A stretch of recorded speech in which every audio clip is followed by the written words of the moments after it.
Rappelez-vous, il y a 3 ans, les images d'émeutes en banlieue parisienne avaient fait le tour du monde. Une avalanche de reportages, d'articles, de clichés avait envahi le petit écran et les kiosques à journaux. L'on devinait ici un jeune cagoulé mettant le feu et là, un CRS dépassé et caillassé.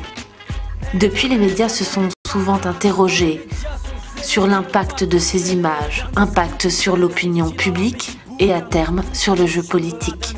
À Marianne 2, nous avons décidé de poser la question aux premiers concernés, ceux qu'on appelle les jeunes de banlieue. Comment vivent-ils cette surmédiatisation parfois caricaturale? Quelles en sont les conséquences? Pour le savoir, direction le 9-1 dans le département de l'Essonne. Le rendez-vous est pris près de Courcouronnes, un coin salement réputé comme l'un des plus chauds du sud parisien. Nous y retrouvons Lamance Madzou. Il vient de publier un livre où il raconte sa vie de chef de gang et s'il admet bien volontiers que les violences existent, il déplore le traitement qu'en font les médias.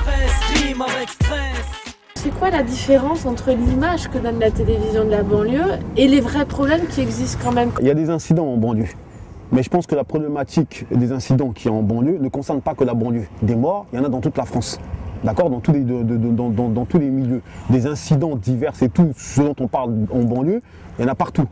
Mais il se trouve qu'on en parle plus quand ça vient de la banlieue. Et donc là, c'est un spectre qu'on agite. Alors, je ne sais pas si c'est parce que c'est vendeur ou je ne sais pas, mais en tout cas, c'est très négatif. Car certains médias viennent toujours à la pêche des mêmes informations, celles d'une banlieue où la peur, la drogue et les gangs font la loi. La Manse, comme d'autres habitants, est fatiguée de ces montages qui au final font beaucoup de tort. Par exemple, quand on vient vous interviewer, qu'on vous interviewe forcément, ou qu'on filme des dégradations, ou des tags, ou des graffitis, quand vous voyez que des jeunes qui squattent dans des halls d'appartements, si l'image elle est montée d'une façon différente et tout, on peut avoir l'impression qu'ils vendent de la drogue avec des allées et venues, alors que peut-être que c'est pas forcément ça. Peut-être qu'ils se retrouvent dans un rôle d'escalier pour discuter tout simplement. Hein. Systématiquement sur certaines chaînes, des images de bagarres entre jeunes de quartier, etc. et tout, mais c'était monté de telle façon qu'on avait l'impression que c'était un peu la guerre civile en France, etc. et tout. Les médias doivent faire attention à comment ils présentent les choses et les gens. C'est important. Important car les jeunes ne s'inspirent pas seulement des jeux vidéo, du rap et de la techno. Et oui, eux aussi regardent le 20h, écoutent la radio.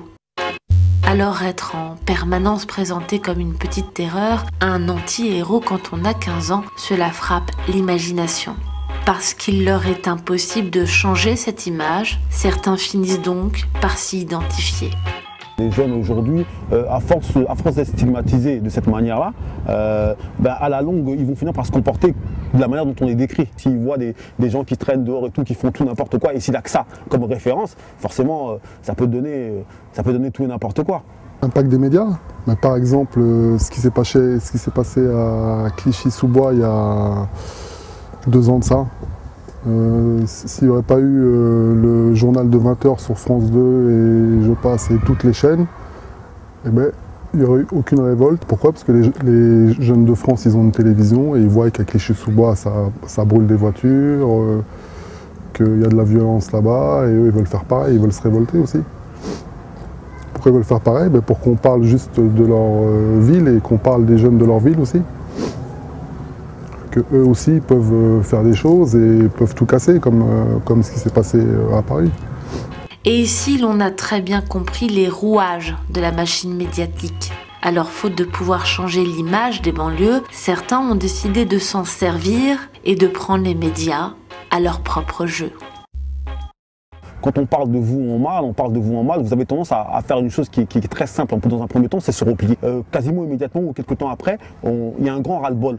Alors donc on dit, voilà, moi c'est pas comme ça, je suis pas comme ça, je suis pas d'accord, etc. et tout. Ou alors il y a d'autres personnes qui réagissent en se comportant de la même manière qu'on est décrit finalement.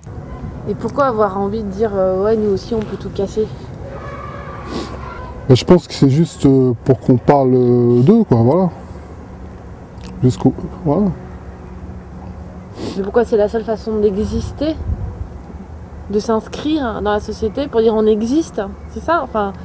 Je ne sais pas si c'est la seule façon de s'exprimer, mais en tout cas, c'est une façon qu'ils ont trouvée facile.